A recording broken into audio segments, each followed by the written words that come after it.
The Octopus Marooned. The Octopus Marooned, by O. Henry. A trust is its weakest point, said Jeff Peters. That, said I, sounds like one of those unintelligible remarks such as, why is a policeman? It is not, said Jeff. There are no relations between a trust and a policeman. My remark was an epigram in axis A, kind of mulctum and parvo. What it means is that a trust is like an egg, and it is not like an egg. If you want to break an egg, you have to do it from the outside. The only way to break up a trust is from the inside. Keep sitting on it until it hatches. Look at the brood of young colleges and libraries that's chirping and peeping all over the country. Yes, sir, every trust bears in its own bosom the seeds of its destruction, like a rooster that crows near a Georgia-colored Methodist camp meeting, or a Republican announcing himself a candidate for governor of Texas. I asked Jeff, jestingly, if he had ever, during his checkered, plaid, mottled, pied and dappled career, conducted an enterprise of the class to which the word trust had been applied. Somewhat to my surprise, he acknowledged the corner. Once, said he, and the state seal of New Jersey never bid into a charter that opened up a solider and safer piece of legitimate octopussing. We had everything in our favor: wind, water, police, nerve, and a clean monopoly of an article indispensable to the public. There wasn't a trust buster on the globe that could have found a weak spot in our scheme. It made Rockefeller's little kerosene speculation look like a bucket shop, but we lost out. Some unforeseen opposition came up, I suppose, I said. No, sir, it was just as I said. We were self-curbed. It was a case of auto-suppression. There was a rift within the lute, as Albert Tennyson says. You remember I told you that me and Andy Tucker was partners for some years. That man was the most talented conniver at stratagems I ever saw. Whenever he saw a dollar in another man's hands, he took it as a personal grudge, if he couldn't take it any other way. Andy was educated, too, besides having a lot of useful information. He had acquired a big amount of experience out of books, and could talk for hours on any subject connected with ideas and discourse. He had been in every line of graft, from lecturing on Palestine with a lot of magic lantern pictures of the annual Custom-Made Clothiers Association convention at Atlantic City to flooding Connecticut with bogus wood alcohol distilled from nutmegs. One spring, me and Andy had been over in Mexico on a flying trip during which a Philadelphia capitalist had paid us $2,500 for a half interest in a silver mine in Chihuahua. Oh yes, the mine was all right. The other half interest must have been worth $2,000 or $3,000. I often wondered who owned that mine. In coming back to the United States, me and Andy stubbed our toes against a little town in Texas on the bank of the Rio Grande. The name of it was Bird City, but it wasn't. The town had about 2,000 inhabitants, mostly men. I figured out that their principal means of existence was in living close to tall chaparral. Some of them were stockmen and some gamblers, and some horse speculators, and plenty were in the smuggling line. Me and Andy put up at a hotel that was built like something between a roof garden and a sectional bookcase. It began to rain the day we got there. As the saying is, Juniper Aquarius was sure turning on the water plugs on Mount Amphibious. Now, there were 3 saloons in Bird City, though neither Andy nor me drank. But we could see the townspeople making a triangular procession from one to another all day and half the night. Everybody seemed to know what to do with as much money as they had.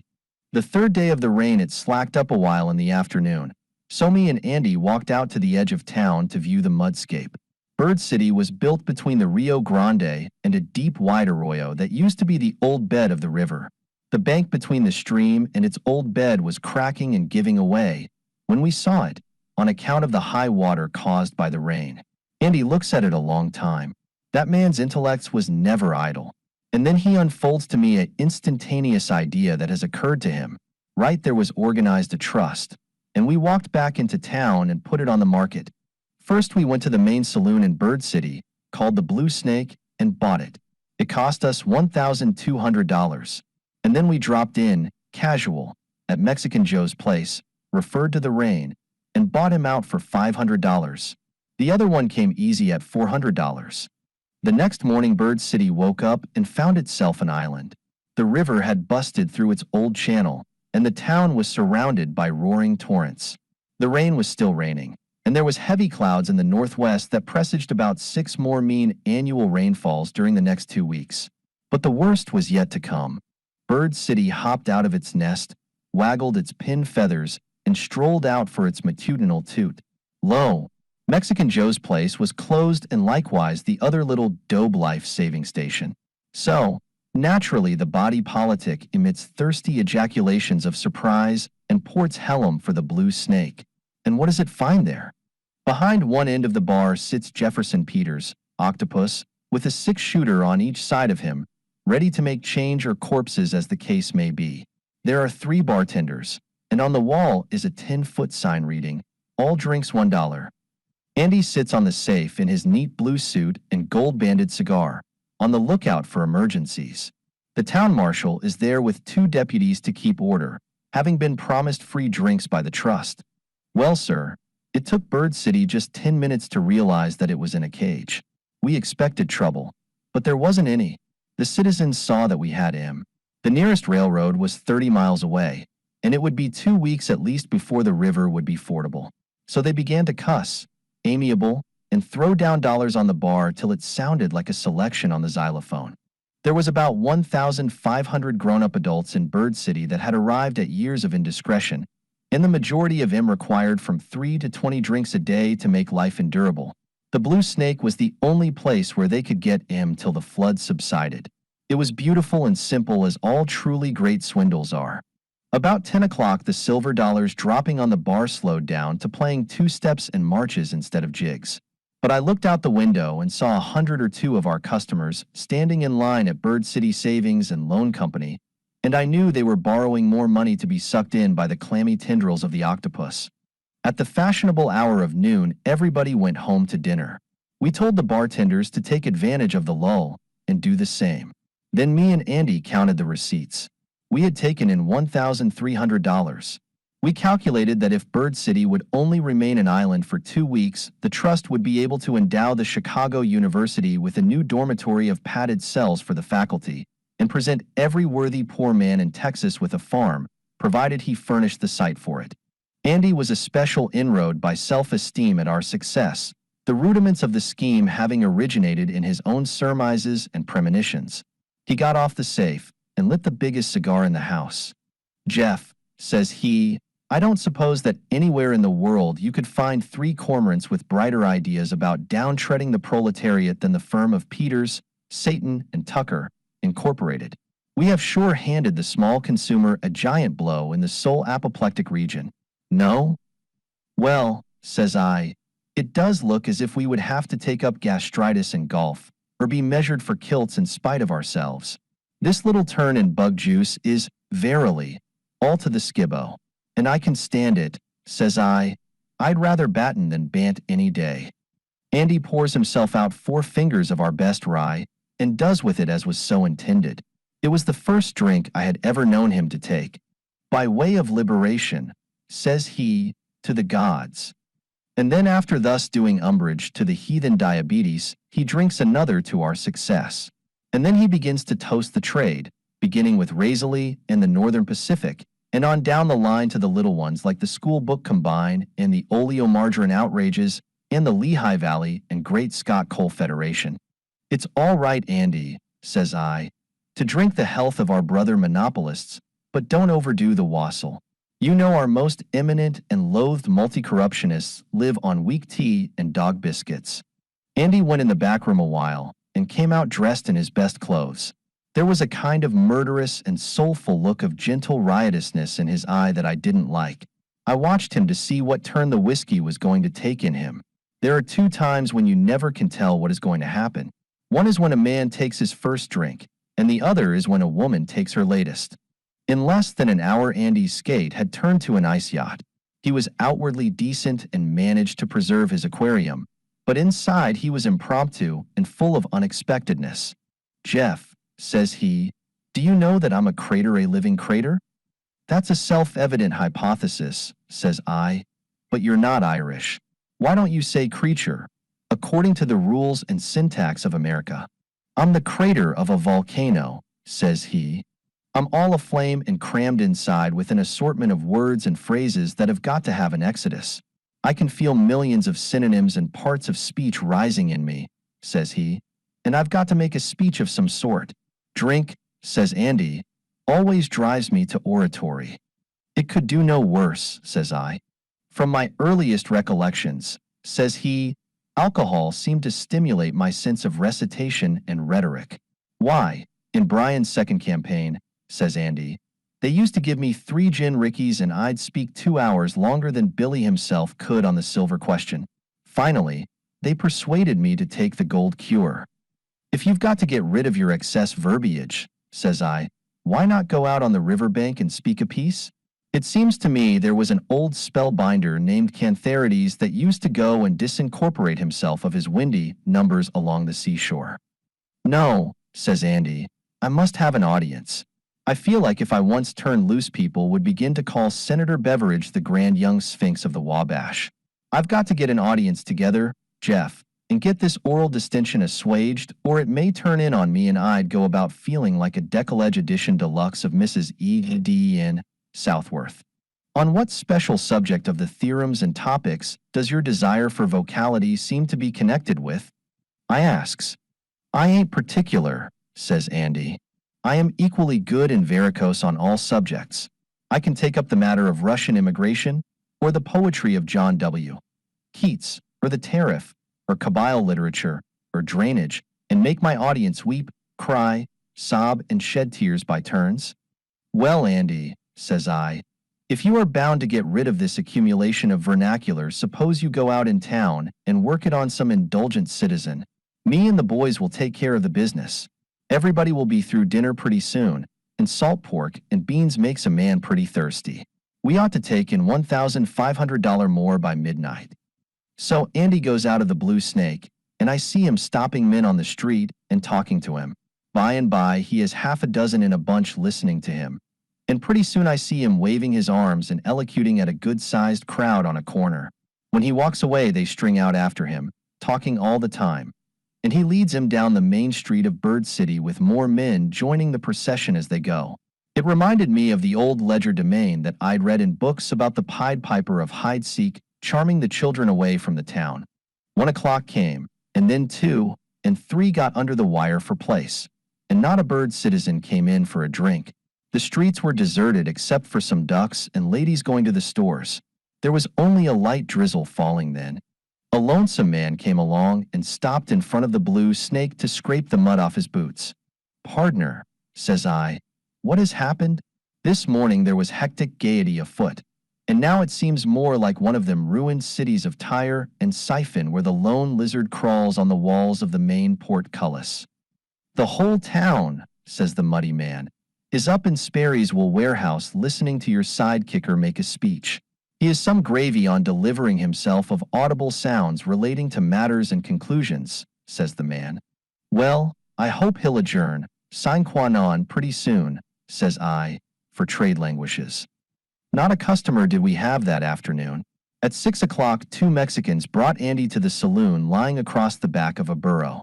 We put him in bed while he still muttered and gesticulated with his hands and feet. Then I locked up the cash and went out to see what had happened. I met a man who told me all about it. Andy had made the finest 2-hour speech that had ever been heard in Texas, he said, or anywhere else in the world. What was it about? I asked. Temperance, says he. And when he got through, every man in Bird City signed the pledge for a year. The Moment of Victory, by O. Henry. Ben Granger is a war veteran aged 29, which should enable you to guess the war. He is also principal merchant and postmaster of Cadiz, a little town over which the breezes from the Gulf of Mexico perpetually blow. Ben helped to hurl the dawn from his stronghold in the Greater Antilles. And then, hiking across half the world, he marched as a corporal usher up and down the blazing tropic aisles of the open-air college in which the Filipino was schooled. Now, with his bayonet beaten into a cheese slicer, he rallies his corporal's guard of cronies in the shade of his well-whittled porch, instead of in the matted jungles of Mindanao.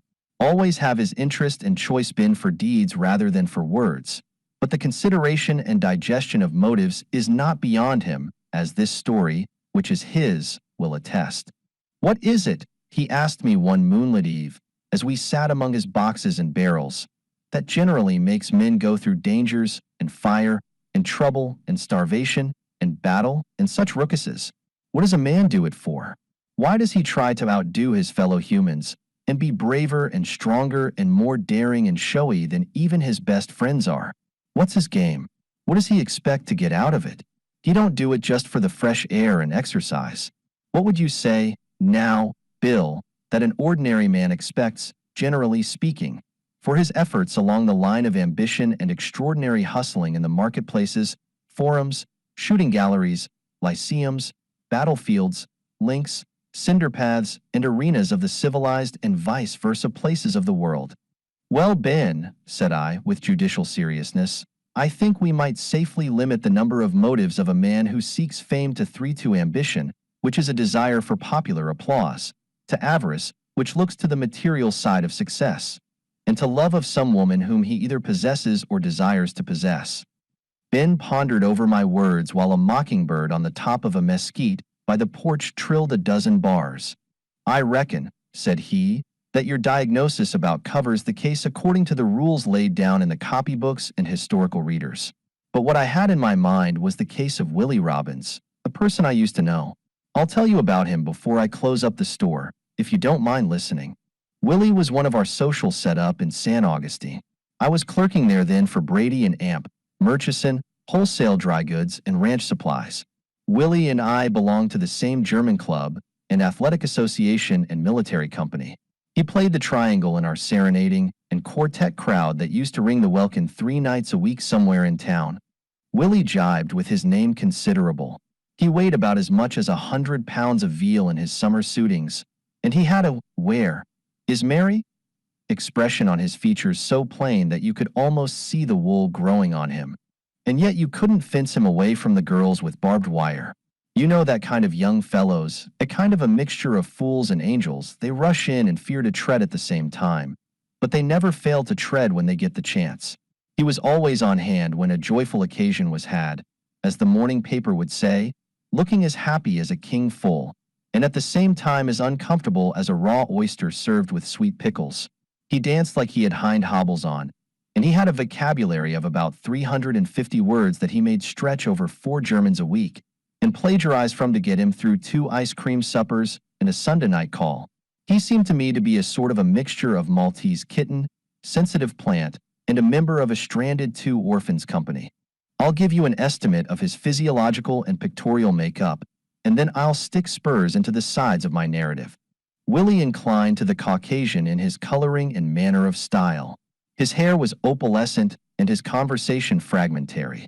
His eyes were the same blue shade as the china dogs on the right-hand corner of your Aunt Ellen's mantelpiece. He took things as they come, and I never felt any hostility against him. I let him live, and so did others. But what does this Willie do but coax his heart out of his boots and lose it to Myra Allison, the liveliest, brightest, keenest, smartest, and prettiest girl in San Augustine? I tell you, she had the blackest eyes, the shiniest curls, and the most tantalizing. Oh, no, you're off. I wasn't a victim. I might have been, but I knew better. I kept out. Joe Granberry was it from the start. He had everybody else beat a couple of leagues, and thence east to a stake and mound. But, anyhow, Myra was a 9-pound, full merino, fall-clip fleece, sacked and loaded on a 4-horse team for San Antone. One night, there was an ice cream sociable at Mrs. Colonel Spraggin's in San Augustine. We fellows had a big room upstairs opened up for us to put our hats and things in, and to comb our hair and put on the clean collars we brought along inside the sweatbands of our hats. In short, a room to fix up in just like they have everywhere at high-tone doings. A little farther down the hall was the girls' room, which they used to powder up in, and so forth. Downstairs we, that is, the San Augustine Social Cotillion and Merrymakers Club, had a stretcher put down in the parlor where our dance was going on. Willie Robbins and me happened to be up in our cloakroom. I believe we called it, when Myra Allison skipped through the hall on her way downstairs from the girls' room. Willie was standing before the mirror, deeply interested in smoothing down the blonde grass plot on his head, which seemed to give him lots of trouble. Myra was always full of life and devilment. She stopped and stuck her head in our door. She certainly was good-looking. but I knew how Joe Granberry stood with her. So did Willie, but he kept on barraging after her and following her around. He had a system of persistence that didn't coincide with pale hair and light eyes. "Hello, Willie," says Myra. "What are you doing to yourself in the glass?" "I'm trying to look fly," says Willie. "Well, you never could be fly," says Myra, with her special laugh, which was the provokingest sound I ever heard except the rattle of an empty canteen against my saddle horn. I looked around at Willie after Myra had gone. He had a kind of a lily-white look on him which seemed to show that her remark had, as you might say, disrupted his soul. I never noticed anything in what she said that sounded particularly destructive to a man's ideas of self-consciousness, but he was set back to an extent you could scarcely imagine. After we went downstairs with our clean collars on, Willie never went near Myra again that night. After all, he seemed to be a deluded kind of a skim milk sort of a chap, and I never wondered that Joe Granberry beat him out. The next day the battleship Maine was blown up, and then pretty soon somebody, I reckon it was Joe Bailey, or Ben Tillman, or maybe the government declared war against Spain. Well, everybody south of Mason and Amp, Hamlin's line knew that the North by itself couldn't whip a whole country the size of Spain. So the Yankees commenced to holler for help, and the Johnny Rebs answered the call. "We're coming, Father William, 100,000 strong and then some," was the way they sang it. And the old party lines drawn by Sherman's March and the Ku Klux and 9-cent cotton and the Jim Crow streetcar ordinances faded away. We became one undivided country, with no north, very little east, a good-sized chunk of west, and a south that loomed up as big as the first foreign label on a new $8 suitcase. Of course, the dogs of war weren't a complete pack without a yelp from the San Augustine Rifles, Company D, of the 14th Texas Regiment. Our company was among the first to land in Cuba and strike terror into the hearts of the foe. I'm not going to give you a history of the war. I'm just dragging it in to fill out my story about Willie Robbins, just as the Republican Party dragged it in to help out the election in 1898. If anybody ever had heroitis, it was that Willie Robbins. From the minute he set foot on the soil of the tyrants of Castile, he seemed to engulf danger as a cat laps up cream. He certainly astonished every man in our company, from the captain up. You'd have expected him to gravitate naturally to the job of an orderly to the colonel, or typewriter in the commissary, but not any. He created the part of the flaxen-haired boy hero who lives and gets back home with the goods, instead of dying with an important dispatch in his hands at his colonel's feet. Our company got into a section of Cuban scenery where one of the messiest and most unsung portions of the campaign occurred. We were out every day capering around in the bushes and having little skirmishes with the Spanish troops that looked more like kind of tired-out feuds than anything else. The war was a joke to us and of no interest to them. We never could see it any other way than as a howling farce comedy that the San Augustine Rifles were actually fighting to uphold the stars and stripes. And the blamed little senors didn't get enough pay to make them care whether they were patriots or traitors. Now and then somebody would get killed. It seemed like a waste of life to me. I was at Coney Island when I went to New York once, and one of them downhill skidding apparatuses they call roller coasters flew the track and killed a man in a brown sack suit. Whenever the Spaniards shot one of our men, it struck me as just about as unnecessary and regrettable as that was. But I'm dropping Willie Robbins out of the conversation. He was out for bloodshed, laurels, ambition, medals, recommendations, and all other forms of military glory. And he didn't seem to be afraid of any of the recognized forms of military danger, such as Spaniards, cannonballs, canned beef, gunpowder, or nepotism. He went forth with his pallid hair and china blue eyes and ate up Spaniards like you would sardines a la canopy. Wars and rumbles of wars never flustered him. He would stand guard duty, mosquitoes, hardtack, treat, and fire with equally perfect unanimity. No blondes in history ever come in comparison distance of him except the Jack of Diamonds and Queen Catherine of Russia. I remember one time, a little caballard of Spanish men sauntered out from behind a patch of sugarcane and shot Bob Turner, the first sergeant of our company, while we were eating dinner. As required by the Army regulations, we fellows went through the usual tactics of falling into line, saluting the enemy, and loading and firing, kneeling. That wasn't the Texas way of scrapping, but Being a very important addendum and annex to the regular army, the San Augustine Rifles had to conform to the red tape system of getting even. By the time we had got out our Upton's tactics, turned to page 57, said 123 123 a couple of times, and got blank cartridges into our Springfields, the Spanish outfit had smiled repeatedly, rolled and lit cigarettes by squads, and walked away contemptuously. I went straight to Captain Floyd and says to him, "Sam, I don't think this war is a straight game. You know as well as I do that Bob Turner was one of the whitest fellows that ever threw a leg over a saddle. And now these wire pullers in Washington have fixed his clock. He's politically and ostensibly dead. It ain't fair. Why should they keep this thing up? If they want Spain licked, why don't they turn the San Augustine Rifles and Joe Seeley's Ranger Company and a carload of West Texas deputy sheriffs onto these Spaniards, and let us exonerate them from the face of the earth? I never did," says I, "care much about fighting by the Lord Chesterfield ring rules. I'm going to hand in my resignation and go home if anybody else I am personally acquainted with gets hurt in this war. If you can get somebody in my place, Sam," says I, "I'll quit the first of next week. I don't want to work in an army that don't give its help a chance." "Never mind my wages," says I. "Let the Secretary of the Treasury keep him." "Well, Ben," says the captain to me, "your allegations and estimations of the tactics of war, government, patriotism, guard, mounting, and democracy are all right.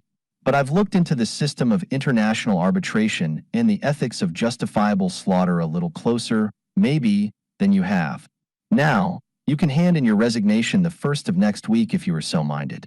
But if you do," says Sam, "I'll order a corporal's guard to take you over by that limestone bluff on the creek and shoot enough lead into you to ballast a submarine airship. I'm captain of this company, and I've swore allegiance to the amalgamated states regardless of sectional, secessional, and congressional differences. Have you got any smoking, tobacco?" winds up Sam. "Mine got wet when I swum the creek this morning." The reason I drag all this non-ex parte evidence in is because Willie Robbins was standing there listening to us. I was a second sergeant and he was a private then, but among us Texans and Westerners there never was as much tactics and subordination as there was in the regular army. We never called our captain anything but Sam, except when there was a lot of major generals and admirals around, so as to preserve the discipline. And says Willie Robbins to me, in a sharp construction of voice much unbecoming to his light hair and previous record, "You ought to be shot, Ben, for emitting any such sentiments. A man that won't fight for his country is worse than a horse thief. If I was the cap, I'd put you in the guardhouse for 30 days on round steak and tamales. War," says Willie, "is great and glorious. I didn't know you were a coward." "I'm not," says I. "If I was, I'd knock some of the pallidness off of your marble brow. I'm lenient with you," I says, "just as I am with the Spaniards, because you have always reminded me of something with mushrooms on the side. Why, you little lady of shallot," says I, "you underdone leader of cotillions, you glassy fashion and molded form, you white pine soldier made in the Cisalpine Alps in Germany for the late New Year trade, do you know of whom you are talking to? We've been in the same social circle," says I, "and I've put up with you because you seemed so meek and self-unsatisfying. I don't understand why you have so sudden taken a personal interest in chivalrousness and murder. Your nature's undergone a complete revelation. Now, how is it?" "Well, you wouldn't understand, Ben," says Willie, giving one of his refined smiles and turning away. "Come back here," says I, catching him by the tail of his khaki coat. "You've made me kind of mad, in spite of the aloofness in which I have heretofore held you. You are out for making a success in this hero business, and I believe I know what for. You are doing it either because you are crazy, or because you expect to catch some girl by it. Now, if it's a girl, I've got something here to show you. I wouldn't have done it, but I was plumb mad." I pulled a San Augustine paper out of my hip pocket and showed him an item. It was a half a column about the marriage of Myra Allison and Joe Granberry. Willie laughed, and I saw I hadn't touched him. "Oh," says he, "everybody knew that was going to happen. I heard about that a week ago." And then he gave me the laugh again. "All right," says I. "Then why do you so recklessly chase the bright rainbow of fame? Do you expect to be elected president, or do you belong to a suicide club?" And then Captain Sam interferes. "You gentlemen quit jawing and go back to your quarters," says he, "or I'll have you escorted to the guardhouse. Now, scat, both of you. Before you go, which one of you has got any chewing tobacco?" "We're off, Sam," says I. "It's supper time anyhow. But what do you think of what we was talking about? I've noticed you throwing out a good many grappling hooks for this here balloon called fame. What's ambition, anyhow? What does a man risk his life day after day for? Do you know of anything he gets in the end that can pay him for the trouble?" "I want to go back home," says I. "I don't care whether Cuba sinks or swims, and I don't give a pipeful of rabbit tobacco whether Queen Sophia Christina or Charlie Culberson rules these fairy isles. And I don't want my name on any list except the list of survivors. But I've noticed you, Sam," says I, "seeking the bubble notoriety in the cannon's larynx a number of times. Now, what do you do it for? Is it ambition, business, or some freckle-faced phoebe at home that you are heroing for?" "Well, Ben," says Sam, kind of hefting his sword out from between his knees, "as your superior officer I could court-martial you for attempted cowardice and desertion. But I won't. And I'll tell you why I'm trying for promotion in the usual honors of war and conquest. A major gets more pay than a captain, and I need the money." "Correct for you," says I. "I can understand that. Your system of fame-seeking is rooted in the deepest soil of patriotism. But I can't comprehend," says I, "why Willie Robbins, whose folks at home are well off, and who used to be as meek and undesirous of notice as a cat with cream on his whiskers, should all at once develop into a warrior bold with the most fire-eating kind of proclivities. And the girl in his case seems to have been eliminated by marriage to another fellow. I reckon," says I, "it's a plain case of just common ambition. He wants his name, maybe, to go thundering down the corners of time. It must be that." Well, without itemizing his deeds, Willie sure made good as a hero. He simply spent most of his time on his knees, begging our captain to send him on forlorn hopes and dangerous scouting expeditions. In every fight, he was the first man to mix it at close quarters with the Don Alfonsos. He got 3 or 4 bullets planted in various parts of his autonomy. Once he went off with a detail of 8 men and captured a whole company of Spanish. He kept Captain Floyd busy writing out recommendations of his bravery to send into headquarters, and he began to accumulate medals for all kinds of things: heroism and target shooting and valor and tactics and uninsubordination, and all the little accomplishments that look good to the third assistant secretaries of the War Department. Finally, Cap Floyd got promoted to be a major general, or a knight commander of the main herd, or something like that. He pounded around on a white horse, all desecrated up with gold leaf and hen feathers and a good Templar's hat, and wasn't allowed by the regulations to speak to us. And Willie Robbins was made captain of our company. And maybe he didn't go after the wreath of fame then. As far as I could see, it was him that ended the war. He got 18 of us boys, friends of his, 2 killed in battles that he stirred up himself, and that didn't seem to me necessary at all. One night he took 12 of us and waded through a little nil about 190 yards wide, and climbed a couple of mountains, and sneaked through a mile of neglected shrubbery and a couple of rock quarries and into a rye straw village, and captured a Spanish general named, as they said, Benavides. Benny seemed to me hardly worth the trouble, being a blackish man without shoes or cuffs, and anxious to surrender and throw himself on the commissary of his foe. But that job gave Willie the big boost he wanted. The San Augustine News and the Galveston, St. Louis, New York, and Kansas City papers printed his picture and columns of stuff about him. Old San Augustine simply went crazy over its gallant son. The News had an editorial tearfully begging the government to call off the regular army and the National Guard, and let Willie carry on the rest of the war single-handed. It said that a refusal to do so would be regarded as a proof that the northern jealousy of the South was still as rampant as ever. If the war hadn't ended pretty soon, I don't know to what heights of gold braid and encomiums Willie would have climbed, but it did. There was a cessation of hostilities just 3 days after he was appointed a colonel, and got in 3 more medals by registered mail, and shot 2 Spaniards while they were drinking lemonade in an ambuscade. Our company went back to San Augustine when the war was over. There wasn't anywhere else for it to go. And what do you think? The old town notified us in print, by wire cable, special delivery, and a nigger named Saul sent on a gray mule to San Antone, that they was going to give us the biggest blowout, complementary, alimentary, and elementary, that ever disturbed the kildees on the sandflats outside of the immediate contiguity of the city. I say we, but it was all meant for ex-private, Captain de facto, and Colonel-elect Willie Robbins. The town was crazy about him. They notified us that the reception they were going to put up would make the Mardi Gras in New Orleans look like an afternoon tea in Berry Street, Edmonds, with a curate's aunt. Well, the San Augustine Rifles got back home on schedule time. Everybody was at the depot giving forth Roosevelt Democrat. He used to be called Rebel Yells. There was 2 brass bands, and the mayor and schoolgirls in white frightening the streetcar horses by throwing Cherokee roses in the streets, and well, maybe you've seen a celebration by a town that was inland and out of water. They wanted Brevet Colonel Willie to get into a carriage and be drawn by prominent citizens and some of the city aldermen to the armory, but he stuck to his company and marched at the head of it up Sam Houston Avenue.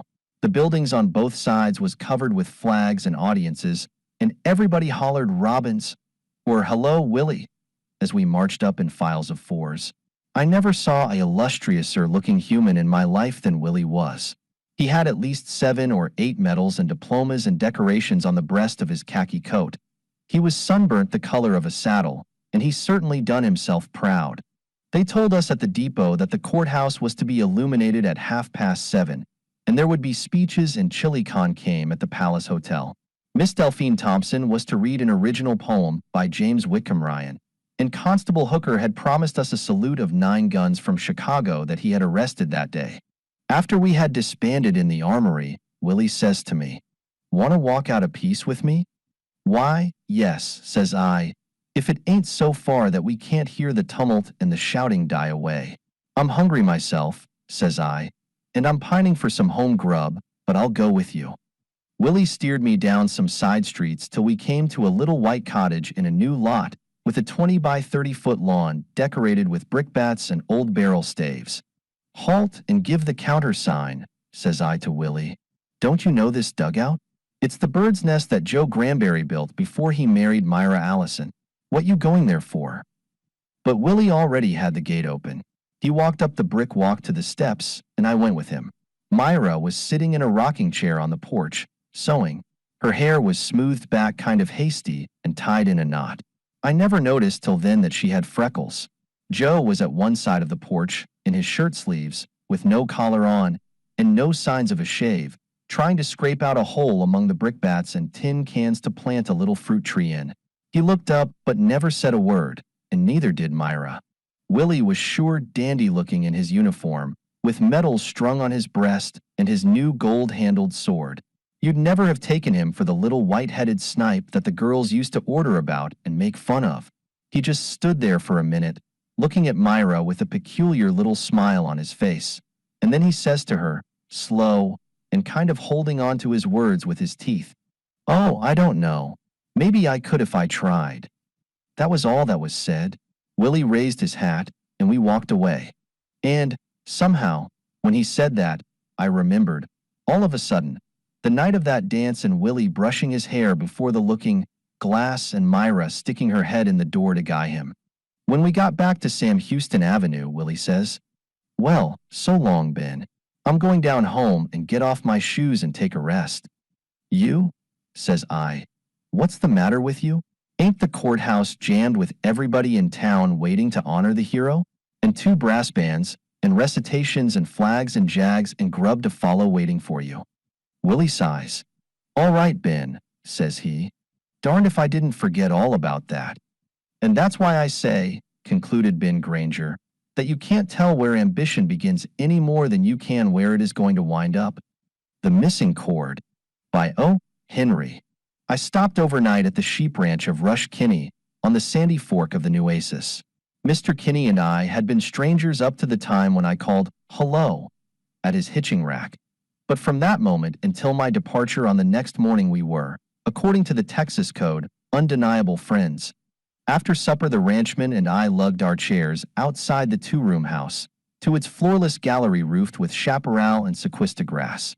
With the rear legs of our chairs sinking deep into the hard-packed loam, each of us reposed against an elm pillar of the structure and smoked El Toro tobacco, while we wrangled amicably concerning the affairs of the rest of the world.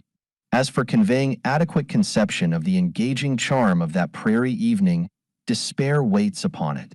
It is a bold chronicler who will undertake the description of a Texas night in the early spring. An inventory must suffice. The ranch rested upon the summit of a lenient slope. The ambient prairie, diversified by arroyos and murky patches of brush and pear, lay around us like a darkened bowl at the bottom of which we reposed as dregs. Like a turquoise cover the sky pinned us there. The miraculous air, heady with ozone and made memorably sweet by leagues of wild flowerets, gave tang and savor to the breath. In the sky was a great, round, mellow searchlight which we knew to be no moon, but the dark lantern of summer, who came to hunt northward the cowering spring. In the nearest corral a flock of sheep lay silent until a groundless panic would send a squad of them huddling together with a drumming rush. For other sounds a shrill family of coyotes yapped beyond the shearing pen, and whippoorwills twittered in the long grass. But even these dissonances hardly rippled the clear torrent of the mockingbird's notes that fell from a dozen neighboring shrubs and trees. It would not have been preposterous for one to tiptoe and essay to touch the stars. They hung so bright and imminent. Mr. Kinney's wife, a young and capable woman, we had left in the house. She remained to busy herself with the domestic round of duties, in which I had observed that she seemed to take a buoyant and contented pride. In one room we had supped. Presently, from the other, as Kinney and I sat without, there burst a volume of sudden and brilliant music. If I could justly estimate the art of piano playing, the construer of that rollicking fantasia had creditably mastered the secrets of the keyboard. A piano, and one so well played, seemed to me to be an unusual thing to find in that small and unpromising ranch house. I must have looked my surprise at Rush Kinney, for he laughed in his soft, southern way and nodded at me through the moonlit haze of our cigarettes. "You don't often hear as agreeable a noise as that on a sheep ranch," he remarked, "but I never see any reason for not playing up to the arts and graces just because we happen to live out in the brush. It's a lonesome life for a woman, and if a little music can make it any better, why not have it? That's the way I look at it." "A wise and generous theory," I assented, "and Mrs. Kinney plays well. I am not learned in the science of music, but I should call her an uncommonly good performer. She has technique and more than ordinary power." The moon was very bright, you will understand, and I saw upon Kinney's face a sort of amused and pregnant expression, as though there were things behind it that might be expounded. "You came up the trail from the Double Elm Fork," he said promisingly. "As you crossed it, you must have seen an old deserted jackal to your left under a kama mott." "I did," said I. "There was a drove of javalis rooting around it. I could see by the broken corrals that no one lived there." "That's where this music proposition started," said Kinney. "I don't mind telling you about it while we smoke. That's where old Cal Adams lived. He had about 800 graded merinos and a daughter that was solid silk and as handsome as a new stake rope on a $30 pony.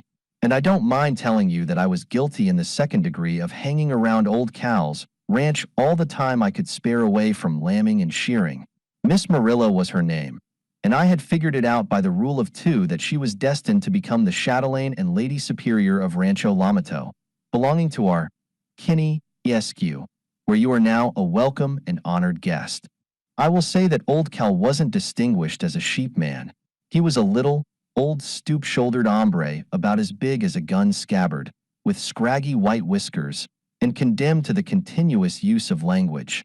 Old Cal was so obscure in his chosen profession that he wasn't even hated by the cowmen. And when a sheepman don't get eminent enough to acquire the hostility of the cattlemen, he is mighty apt to die unwept and considerably unsung. But that Marilla girl was a benefit to the eye, and she was the most elegant kind of a housekeeper. I was the nearest neighbor, and I used to ride over to the Double Elm anywhere from 9 to 16 times a week with fresh butter, or a quarter of venison, or a sample of new sheep dip, just as a frivolous excuse to see Marilla. Marilla and me got to be extensively inveigled with each other, and I was pretty sure I was going to get my rope around her neck and lead her over to the Lamato. Only she was so everlastingly permeated with filial sentiments toward old Cal that I never could get her to talk about serious matters. You never saw anybody in your life that was as full of knowledge and had less sense than old Cal. He was advised about all the branches of information contained in learning, and he was up to all the rudiments of doctrines and enlightenment. You couldn't advance him any ideas on any of the parts of speech or lines of thought. You would have thought he was a professor of the weather and politics and chemistry and natural history and the origin of derivations. Any subject you brought up, old Cal could give you an abundant synopsis of it from the Greek root up to the time it was sacked and on the market. One day, just after the fall shearing, I rides over to the Double Elm with a ladies' magazine about fashions for Marilla and a scientific paper for old Cal. While I was tying my pony to a mesquite, out runs Marilla, tickled to death, with some news that couldn't wait. "Oh, Rush," she says, all flushed up with esteem and gratification. "What do you think? Dad's going to buy me a piano. Ain't it grand? I never dreamed I'd ever have one." "It's sure joyful," says I. "I always admired the agreeable uproar of a piano. It'll be lots of company for you. That's mighty good of Uncle Cal to do that." "I'm all undecided," says Marilla, "between a piano and an organ. A parlor organ is nice." "Either of 'em," says I, "is first class for mitigating the lack of noise around a sheep ranch. For my part," I says, "I shouldn't like anything better than to ride home of an evening and listen to a few waltzes and jigs, with somebody about your size sitting on the piano stool and rounding up the notes." "Oh, hush about that," says Marilla, "and go on in the house. Dad hasn't rode out today. He's not feeling well." Old Cal was inside, lying on a cot. He had a pretty bad cold and cough. I stayed to supper. "Going to get Marilla a piano, I hear," says I to him. "Why, yes, something of the kind, Rush," says he. "She's been hankering for music for a long spell, and I allow to fix her up with something in that line right away. The sheep sheared 6 pounds all round this fall, and I'm going to get Marilla an instrument if it takes the price of the whole clip to do it." "Star Wayno," says I. "The little girl deserves it." "I'm going to San Antone on the last load of wool," says Uncle Cal, "and select an instrument for her myself." "Wouldn't it be better," I suggests, "to take Marilla along and let her pick out one that she likes?" I might have known that would set Uncle Cal going. Of course, a man like him, that knew everything about everything, would look at that as a reflection on his attainments. "No, sir, it wouldn't," says he, pulling at his white whiskers. "There ain't a better judge of musical instruments in the whole world than what I am. I had an uncle," says he, "that was a partner in a piano factory, and I've seen thousands of 'em put together. I know all about musical instruments from a pipe organ to a cornstalk fiddle. There ain't a man lives, sir, that can tell me any news about any instrument that has to be pounded, blowed, scraped, grinded, picked, or wound with a key." "You get me what you like, Dad," says Marilla, who couldn't keep her feet on the floor from joy. "Of course you know what to select. I'd just as lief it was a piano or a organ or what." "I see in St. Louis once what they call a orchestrion," says Uncle Cal, "that I judged was about the finest thing in the way of music ever invented. But there ain't room in this house for one. Anyway, I imagine they'd cost $1,000. I reckon something in the piano line would suit Marilla the best. She took lessons in that respect for 2 years over at Birdstail. I wouldn't trust the buying of an instrument to anybody else but myself. I reckon if I hadn't took up sheep raising, I'd have been one of the finest composers or piano and organ manufacturers in the world." That was Uncle Cal's style, but I never lost any patience with him on account of his thinking so much of Marilla, and she thought just as much of him. He sent her to the academy over at Birdstail for 2 years when it took nearly every pound of wool to pay the expenses. Along about Tuesday, Uncle Cal put out for San Antone on the last wagon load of wool. Marilla's Uncle Ben, who lived in Birdstail, come over and stayed at the ranch while Uncle Cal was gone.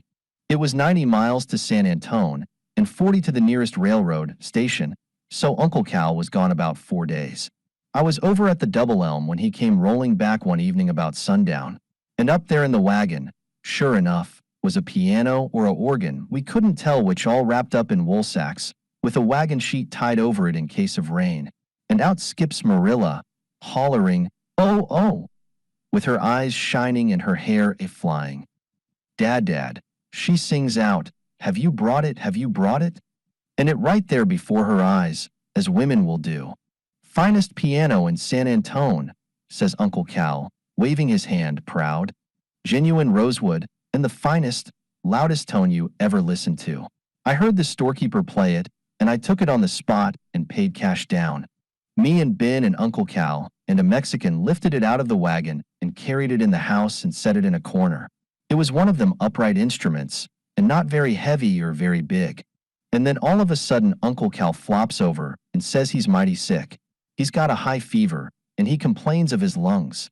He gets into bed, while me and Ben goes out to unhitch and put the horses in the pasture, and Marilla flies around to get Uncle Cal something hot to drink.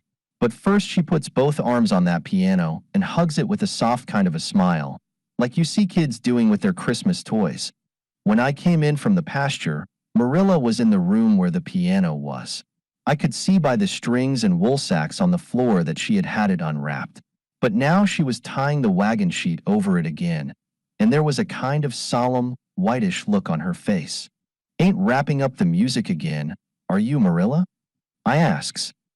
"What's the matter with just a couple of tunes for to see how she goes under the saddle?" "Not tonight, Rush," says she. "I don't want to play any tonight. Dad's too sick. Just think, Rush, he paid $300 for it, nearly a third of what the wool clip brought." "Well, it ain't anyways in the neighborhood of a third of what you are worth," I told her. And I don't think Uncle Cal is too sick to hear a little agitation of the piano keys just to christen the machine. "Not tonight, Rush," says Marilla, in a way that she had when she wanted to settle things. But it seems that Uncle Cal was plenty sick, after all. He got so bad that Ben saddled up and rode over to Birdstail for Doc Simpson. I stayed around to see if I'd be needed for anything.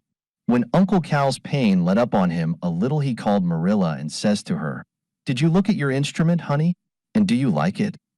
"It's lovely, Dad," says she, leaning down by his pillow. "I never saw one so pretty. How dear and good it was of you to buy it for me." "I haven't heard you play on it any yet," says Uncle Cal, "and I've been listening. My side don't hurt quite so bad now. Won't you play a piece, Marilla?" But no, she puts Uncle Cal off and soothes him down like you've seen women do with a kid. It seems she's made up her mind not to touch that piano at present. When Doc Simpson comes over, he tells us that Uncle Cal has pneumonia, the worst kind. And as the old man was past 60 and nearly on the lift anyhow, the odds was against his walking on grass anymore. On the 4th day of his sickness, he calls for Marilla again and wants to talk piano. Doc Simpson was there, and so was Ben and Mrs. Ben, trying to do all they could. "I'd have made a wonderful success in anything connected with music," says Uncle Cal. "I got the finest instrument for the money in San Antone. Ain't that piano all right in every respect, Marilla?" "It's just perfect, Dad," says she.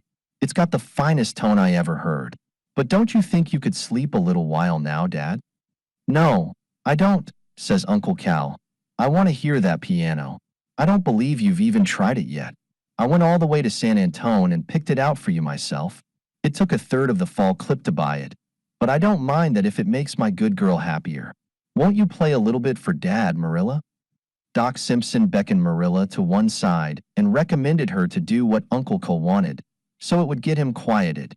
And her Uncle Ben and his wife asked her, too, "Why not hit out a tune or two with the soft pedal on?" I asks Marilla, "Uncle Cal has begged you so often. It would please him a good deal to hear you touch up the piano he's bought for you. Don't you think you might?" But Marilla stands there with big tears rolling down from her eyes and says nothing. And then she runs over and slips her arm under Uncle Cal's neck and hugs him tight. "Why, last night, Dad, we heard her say, I played it ever so much. Honest, I have been playing it. And it's such a splendid instrument. You don't know how I love it. Last night I played Bonnie Dundee and the Anvil Polka and the Blue Danube and lots of pieces. You must surely have heard me playing a little, didn't you, Dad? I didn't like to play loud when you was so sick." "Well, well," says Uncle Cal, "maybe I did. Maybe I did and forgot about it. My head is a little cranky at times. I heard the man in the store play it fine. I'm mighty glad you like it, Marilla. Yes, I believe I could go to sleep a while if you'll stay right beside me till I do." There was where Marilla had me guessing. Much as she thought of that old man, she wouldn't strike a note on that piano that he'd bought her. I couldn't imagine why she told him she'd been playing it, for the wagon sheet hadn't ever been off of it since she put it back on the same day it come. I knew she could play a little anyhow, for I'd once heard her snatch some pretty fair dance music out of an old piano at the Charco Largo Ranch. Well, in about a week the pneumonia got the best of Uncle Cal. They had the funeral over at Bird's Tail, and all of us went over. I brought Marilla back home in my buckboard. Her Uncle Ben and his wife were going to stay there a few days with her. That night Marilla takes me in the room where the piano was, while the others were out on the gallery. "Come here, Rush," says she. "I want you to see this now." She unties the rope and drags off the wagon sheet.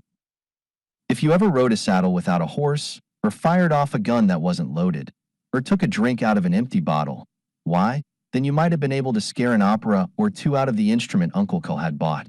Instead of a piano, it was one of the machines they've invented to play the piano with. By itself, it was about as musical as the holes of a flute without the flute. And that was the piano that Uncle Cal had selected, and standing by it was the good, fine, all-wool girl that never let him know it. "And what you heard playing a while ago," concluded Mr. Kinney, "was that same deputy piano machine. Only just at present it's shoved up against a $600 piano that I bought for Marilla as soon as we was married." The Memento, by O. Henry. Miss Lynette Darman turned her back on Broadway. This was but tit for tat, because Broadway had often done the same thing to Miss Darman. Still, the tats seemed to have it, for the ex-leading lady of the Reaping the Whirlwind Company had everything to ask of Broadway, while there was no vice versa. So Miss Lynette Darman turned the back of her chair to her window that overlooked Broadway and sat down to stitch in time the lisle thread heel of a black silk stocking. The tumult and glitter of the roaring Broadway beneath her window had no charm for her. What she greatly desired was the stifling air of a dressing room on that fairyland street and the roar of an audience gathered in that capricious quarter. In the meantime, those stockings must not be neglected. Silk does wear out so, but, after all, isn't it just the only goods there is? The Hotel Talia looks on Broadway as Marathon looks on the sea. It stands like a gloomy cliff above the whirlpool where the tides of two great thoroughfares clash. Here the player bands gather at the end of their wanderings to loosen the buskin and dust the sock. Thick in the streets around it are booking, offices, theaters, agents, schools, and the lobster pal, aces to which those thorny paths lead. Wandering through the eccentric halls of the dim and fusty Talia, you seem to have found yourself in some great ark or caravan about to sail or fly or roll away on wheels. About the house lingers a sense of unrest, of expectation, of transientness, even of anxiety and apprehension. The halls are a labyrinth. Without a guide, you wander like a lost soul in a Sam Lloyd puzzle. Turning any corner, a dressing sack or a cul-de-sac may bring you up short. You meet alarming tragedians stalking in bathrobes in search of moored bathrooms. From hundreds of rooms come the buzz of talk, scraps of new and old songs, and the ready laughter of the convened players. Summer has come. Their companies have disbanded, and they take their rest in their favorite caravansary while they besiege the managers for engagements for the coming season. At this hour of the afternoon, the day's work of tramping the rounds of the agents' offices is over. Past you, as you ramble distractedly through the mossy halls, flit audible visions of hurries, with veiled, starry eyes, flying tag-ins of things and a swish of silk, bequeathing to the dull hallways an odor of gaiety and a memory of frangipani. Serious young comedians, with versatile Adam's apples, gather in doorways and talk of booth. Far-reaching from somewhere comes the smell of ham and red cabbage, and the crash of dishes on the American plan. The indeterminate hum of life in the Talia is enlivened by the discreet popping, at reasonable and salubrious intervals, of beer bottle corks. Thus punctuated, life in the genial hostel scans easily, the comma being the favorite mark, semicolons frowned upon, and periods barred. Miss Darmande's room was a small one. There was room for her rocker between the dresser and the washstand if it were placed longitudinally. On the dresser were its usual accoutrements, plus the ex-lead ING ladies collected souvenirs of road engagements and photographs of her dearest and best professional friends. At one of these photographs, she looked twice or thrice as she darned, and smiled friendlily. "I'd like to know where Lee is just this minute," she said, half aloud.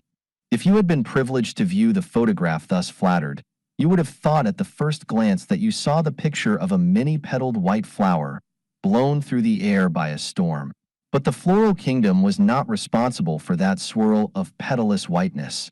You saw the filmy, brief skirt of Miss Rosalie Ray as she made a complete heels-overhead turn in her wisteria-entwined swing, far out from the stage, high above the heads of the audience.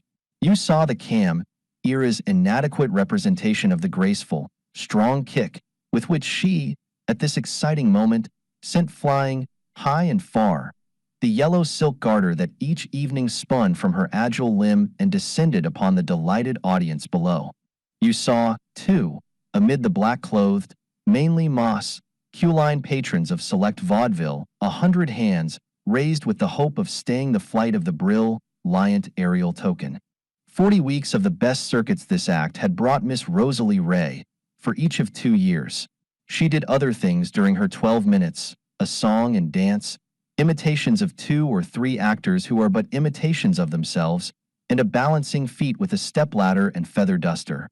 But when the blossom-decked swing was let down from the flies, and Miss Rosalie sprang smiling into the seat, with the golden circlet conspicuous in the place whence it was soon to slide and become a soaring and coveted guerdon, then it was that the audience rose in its seat as a single man, or presumably so, and endorsed the specialty that made Miss Ray's name a favorite in the booking offices. At the end of the 2 years, Miss Ray suddenly and now said to her dear friend, Miss Darmond, that she was going to spend the summer at an antediluvian village on the north shore of Long Island, and that the stage would see her no more. 17 minutes after Miss Lynette Darmond had expressed her wish to know the whereabouts of her old chum, there were sharp raps at her door. Doubt not that it was Rosalie Ray. At the shrill command to enter she did so, with something of a tired flutter, and dropped a heavy handbag on the floor.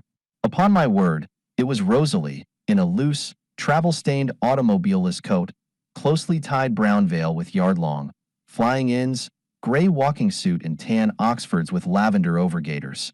When she threw off her veil and hat, you saw a pretty enough face, now flushed and disturbed by some unusual emotion, and restless, large eyes with discontent marring their brightness. A heavy pile of dull auburn hair, hastily put up, was escaping in crinkly, waving strands and curling, small locks from the confining combs and pins. The meeting of the two was not marked by the effusion vocal, gymnastical, osculatory, and catechetical that distinguishes the greetings of their unprofessional sisters in society. There was a brief clinch, 2 simultaneous labial dabs, and they stood on the same footing of the old days, very much like the short salutations of soldiers or of travelers in 4. Ain wilds are the welcomes between the strollers at the corners of their crisscross roads.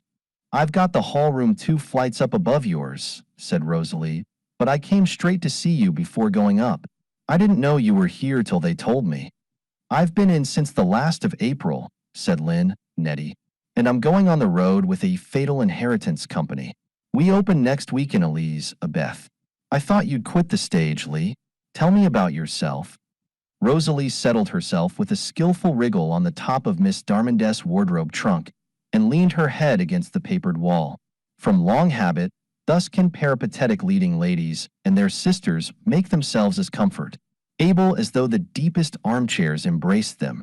"I'm going to tell you, Lynn," she said, with a strangely sardonic and yet carelessly resigned look on her youthful face. "And then tomorrow I'll strike the old Broadway trail again, and wear some more paint off the chairs in the agent's offices. If anybody had told me any time in the last 3 months up to 4 o'clock this afternoon that I'd ever listen to that, leave your name and address, rot of the booking bunch again, I'd have given him the real Mrs. Fisk laugh. Loan me a handkerchief, Lynn.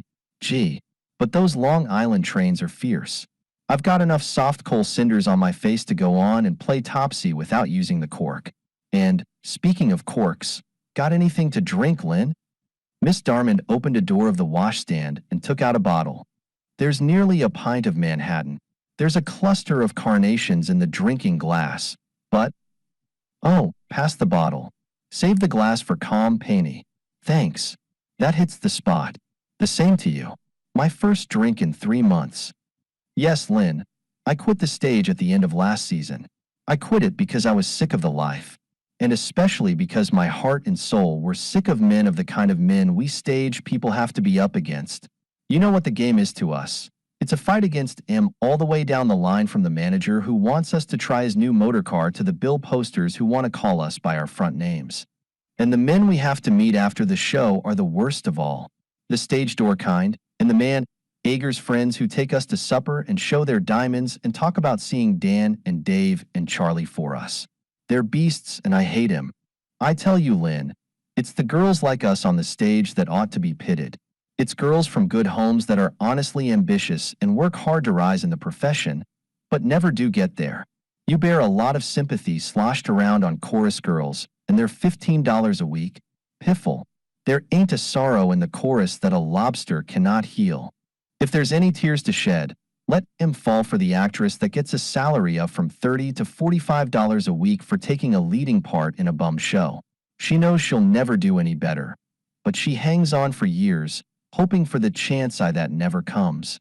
And the fool plays we have to work in. Having another girl roll you around the stage by the hind legs in a wheelbarrow chorus in a musical comedy is dignified drama compared with the idiotic things I've had to do in the 30 centers. But what I hated most was the men leering and blathering at you across tables, trying to buy you with Würzburger or extra dry, a cord ironed you to their estimate of your price. And the men in the audiences, clapping, yelling, snarling, crowding, writhing, gloating, like a lot of wild beasts, with their eyes fixed on you, ready to eat you up if you come in reach of their claws. Oh, how I hate him. Well, I'm not telling you much about myself, am I, Lynn? I had $200 saved up, and I cut the stage the first of the summer. I went over on Long Island and found the sweetest little village that ever was, called Soundport, right on the water. I was going to spend the summer there and study up on elocution and try to get a class in the fall. There was an old widow lady with a cottage near the beach who sometimes rented a room or two just for calm, Penny, and she took me in. She had another boarder, too, the Reverend Arthur Lyle. Yes, he was the headliner. You're on, Lynn. I'll tell you all of it in a minute.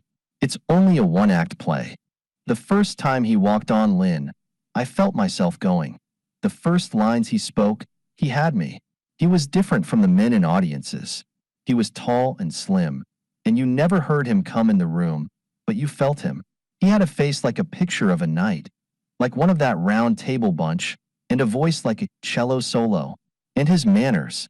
Lynn, if you take John Drew in his best draw, ING room scene, and compare the two, you'd have John arrested for disturbing the peace. I'll spare you the particulars, but in less than a month Arthur and I were engaged. He preached at a little one-night stand of a Methodist church. There was to be a parsonage the size of a lunch wagon and hens and honeysuckles when we were married. A.R. Thursday used to preach to me a good deal about heaven, but B never could get my mind quite off those honeysuckles and hens. No, I didn't tell him I'd been on the stage. I hated the business and all that went with it. I'd cut it out forever, and I didn't see any use of stirring things up. I was a good girl, and I didn't have anything to confess, except being an elocutionist, and that was about all the strain my conscience would stand. Oh, I tell you, Lynn, I was happy.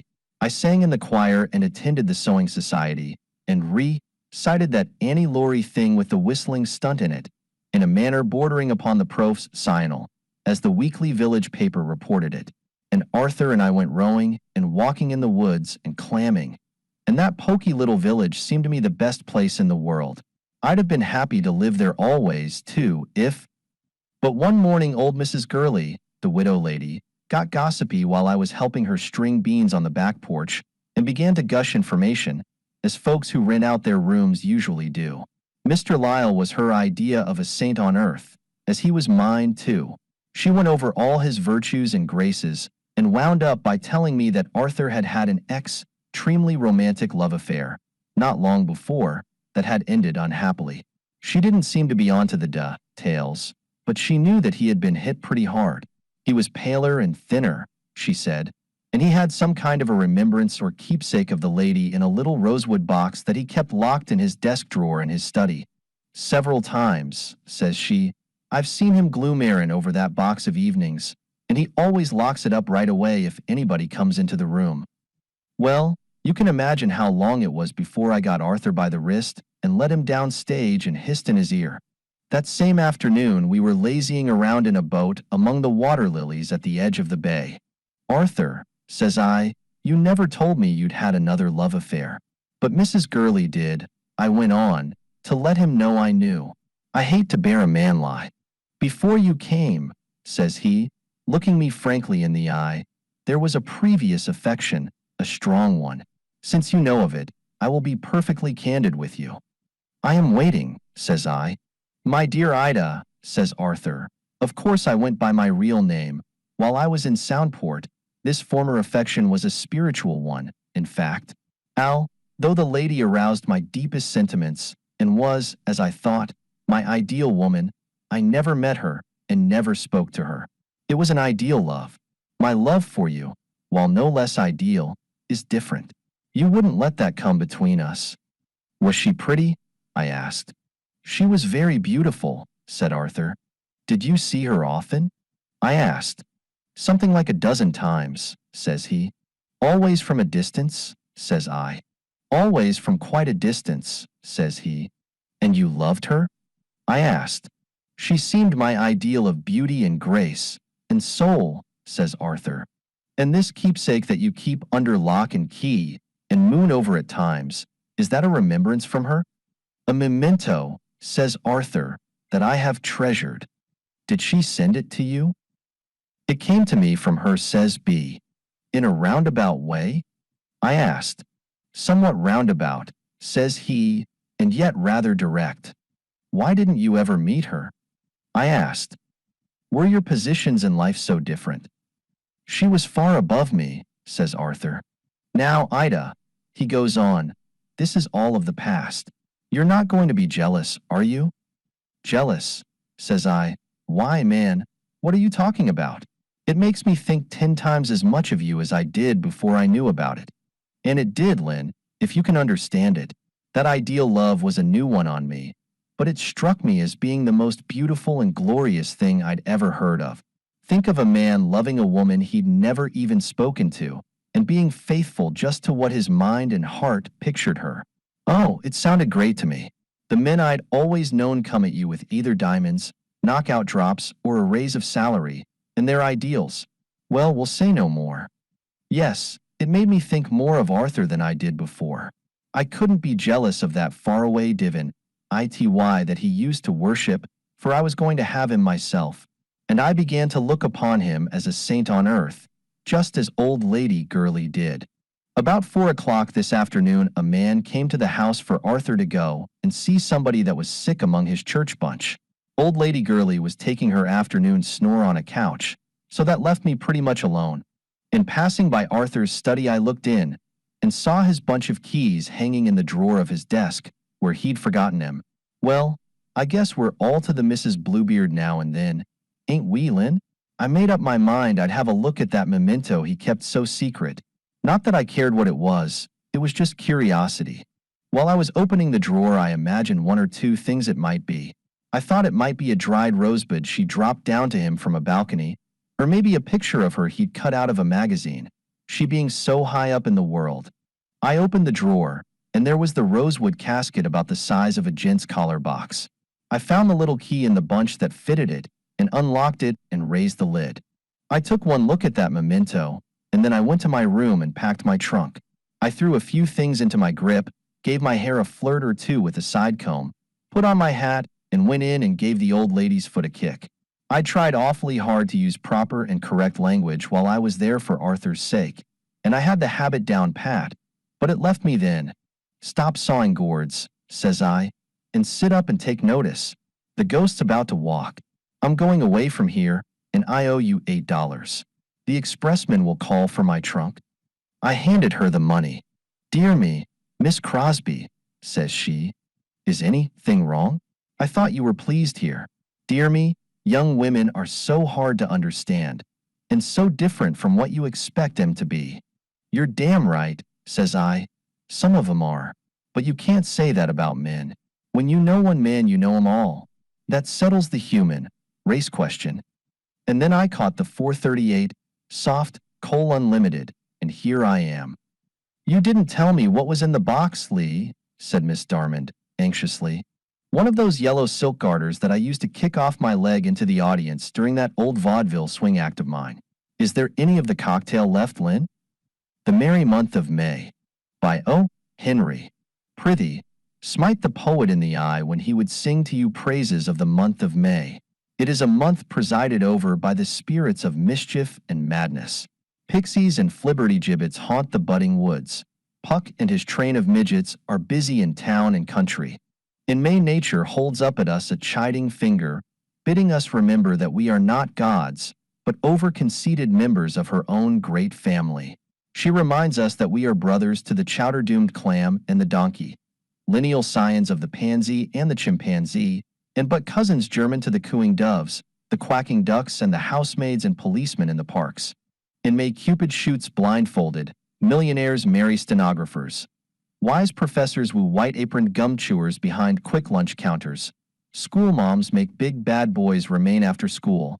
Lads with ladders steal lightly over lawns where Juliet waits in her trellised window with her telescope packed. Young couples out for a walk come home married. Old chaps put on white spats and promenade near the normal school. Even married men, grown unwontedly tender and sentimental, whack their spouses on the back and growl, "How goes it, old girl?" This May, who is no goddess, but Circe, masquerading at the dance given in honor of the fair Butant, Summer, puts the kibosh on us all. Old Mr. Carlson groaned a little, and then sat up straight in his invalid's chair. He had the gout very bad in one foot, a house near Gramercy Park, $500,000 and a daughter. And he had a housekeeper, Mrs. Widdop. The fact and the name deserve a sentence each. They have it. When May poked Mr. Carlson, he became elder brother to the turtle dove. In the window near which he sat were boxes of jonquils, of hyacinths, geraniums, and pansies. The breeze brought their odor into the room. Immediately there was a well-contested round between the breath of the flowers and the able and active effluvium from gout liniment. The liniment won easily, but not before the flowers got an uppercut to old Mr. Carlson's nose. The deadly work of the implacable, false enchantress May was done. Across the park to the olfactories of Mr. Carlson came other unmistakable, characteristic, copyrighted smells of spring that belonged to the big city above the subway alone. The smells of hot asphalt, underground caverns, gasoline, patchouli, orange peel, sewer gas, Albany grabs, Egyptian cigarettes, mortar, and the undried ink on newspapers. The inblowing air was sweet and mild. Sparrows wrangled happily everywhere outdoors. Never trust May. Mr. Carlson twisted the ends of his white mustache, cursed his foot, and pounded a bell on the table by his side. In came Mrs. Widdop.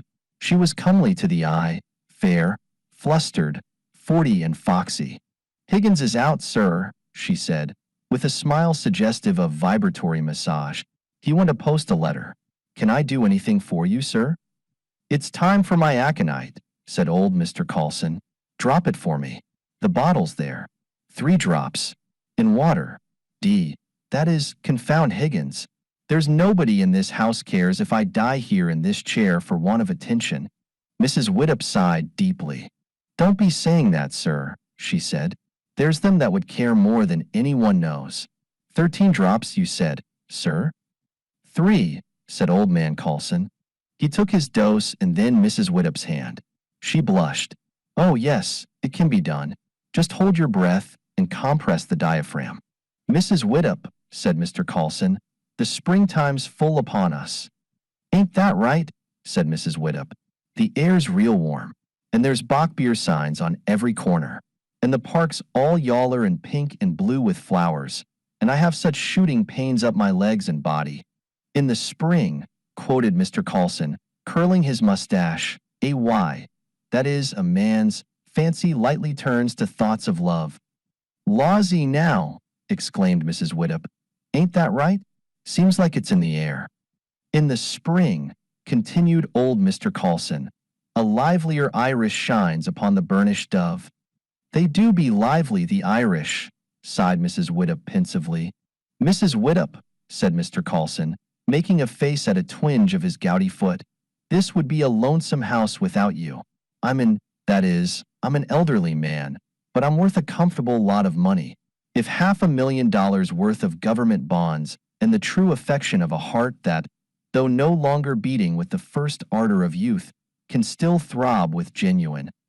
The loud noise of an overturned chair near the portires of the adjoining room interrupted the venerable and scarcely suspecting victim of May. In stalked Miss Van Meeker Constantia Coulson, bony, durable, tall, high-nosed, frigid, well-bred, 35, in the neighborhood of Gramercy Parkish. She put up a lorgnette. Mrs. Widdop hastily stooped and arranged the bandages on Mr. Coulson's gouty foot. I thought Higgins was with you, said Miss Van Meeker Constantia. Higgins went out, explained her father, and Mrs. Widdop answered the bell. That is better now, Mrs. Widdop, thank you. No, there is nothing else I require. The housekeeper retired, pink under the cool, inquiring stare of Miss Coulson. This spring weather is lovely, isn't it, daughter? Said the old man, consciously conscious. That's just it, replied Miss Van Meeker Constantia Coulson, somewhat obscurely. When does Mrs. Widdop start on her vacation, Papa? I believe she said a week from today, said Mr. Coulson. Miss Van Meeker Constantia stood for a minute at the window gazing toward the little park, flooded with the mellow afternoon sunlight. With the eye of a botanist, she viewed the flowers, most potent weapons of insidious May. With the cool pulses of a virgin of Cologne, she withstood the attack of the ethereal mildness. The arrows of the pleasant sunshine fell back, frostbitten, from the cold panoply of her unthrilled bosom. The odor of the flowers waked no soft sentiments in the unexplored recesses of her dormant heart. The chirp of the sparrows gave her a pain. She mocked at May. But although Miss Coulson was proof against the season, she was keen enough to estimate its power. She knew that elderly men and thick-waisted women jumped as educated fleas in the ridiculous train of May, the merry mocker of the months. She had heard of foolish old gentlemen marrying their housekeepers before. What a humiliating thing, after all, was this feeling called love. The next morning at 8 o'clock, when the iceman called, the cook told him that Miss Coulson wanted to see him in the basement. Well, ain't I the Alcott and Depew? Not mentioning the first name at all, said the iceman, admiringly, of himself. As a concession he rolled his sleeves down, dropped his ice hooks on a syringe, and went back. When Miss Van Meeker Constantia Coulson addressed him, he took off his bat. There is a rear entrance to this basement, said Miss Coulson, which can be reached by driving into the vacant lot next door, where they are excavating for a building. I want you to bring in that way within 2 hours 1,000 pounds of ice. You may have to bring another man or two to help you. I will show you where I want it placed. I also want 1,000 pounds a day delivered the same way for the next 4 days. Your company may charge the ice on our regular bill. This is for your extra trouble. Miss Coulson tendered a $10 bill. The iceman bowed and held his hat in his 2 hands behind him. Not if you'll excuse me, lady. It'll be a pleasure to fix things up for you any way you please. Alas for May. About noon, Mr. Coulson knocked 2 glasses off his table, broke the spring of his bell, and yelled for Higgins at the same time. Bring an axe, commanded Mr. Coulson, sardonically, or send out for a quart of prussic acid, or have a policeman come in and shoot me. I'd rather that than be frozen to death. It does seem to be getting cool, sir, said Higgins. I hadn't noticed it before. I'll close the window, sir. Do, said Mr. Coulson. They call this spring, do they? If it keeps up long, I'll go back to Palm Beach. House feels like a morgue. Later, Miss Coulson dutifully came in to inquire how the gout was progressing. Stantia, said the old man, how is the weather outdoors? Bright, answered Miss Coulson, but chilly. Feels like the dead of winter to me, said Mr. Coulson. An instance, said Constantia, gazing abstractedly out the window, of winter lingering in the lap of spring, though the metaphor is not in the most refined taste. A little later she walked down by the side of the little park and on westward to Broadway to accomplish a little shopping. A little later than that, Mrs. Widdop entered the invalid's room. "Did you ring, sir?" she asked, dimpling in many places. "I asked Higgins to go to the drug store, and I thought I heard your bell." "I did not," said Mr. Coulson. "I'm afraid," said Mrs. Widdop, "I interrupted you, sir, yesterday when you were about to say something." "How comes it, Mrs. Widdop," said old man Coulson sternly, "that I find it so cold in this house?" "Cold, sir?" said the housekeeper. "Why, now, since you speak of it, it do seem cold in this room. But outdoors it's as warm and fine as June, sir. And how this weather do seem to make one's heart jump out of one's shirtwaist, sir. And the ivy all leaved out on the side of the house, and the hand organs playing, and the children dancing on the sidewalk. 'Tis a great time for speaking out what's in the heart. You were saying yesterday, sir." "Woman," roared Mr. Coulson, "you are a fool. I pay you to take care of this house. I am freezing to death in my own room, and you come in and drivel to me about ivy and hand organs. Get me an overcoat at once. See that all doors and windows are closed below. An old, fat, irresponsible, one-sided object like you prating about springtime and flowers in the middle of winter. When Higgins comes back, tell him to bring me a hot rum punch. And now get out. But who shall shame the bright face of May? Rogue though she be and disturber of sane men's peace, no wise virgin's cunning nor cold storage shall make her bow her head in the bright galaxy of months." Oh, yes, the story was not quite finished. A night passed, and Higgins helped old man Coulson in the morning to his chair by the window. The cold of the room was gone. Heavenly odors and fragrant mildness entered. In hurried Mrs. Widdop and stood by his chair. Mr. Coulson reached his bony hand and grasped her plump one. "Mrs. Widdop," he said, "this house would be no home without you. I have $500,000. If that and the true affection of a heart no low-knower in its youthful prime, but still not cold, could—" "I found out what made it cold," said Mrs. Widdop, leaning against his chair. "'Twas ice, tons of it, in the basement and in the furnace room, everywhere. I shut off the registers that it was coming through into your room, Mr. Coulson. Poor soul. And now it's Maytime again." "A true heart," went on old man Coulson, a little wanderingly, "that the springtime has brought to life again, and— But what will my daughter say, Mrs. Widdop?" "Never fear, sir," said Mrs. Widdop, cheerfully. "Miss Coulson, she ran away with the iceman last night, sir."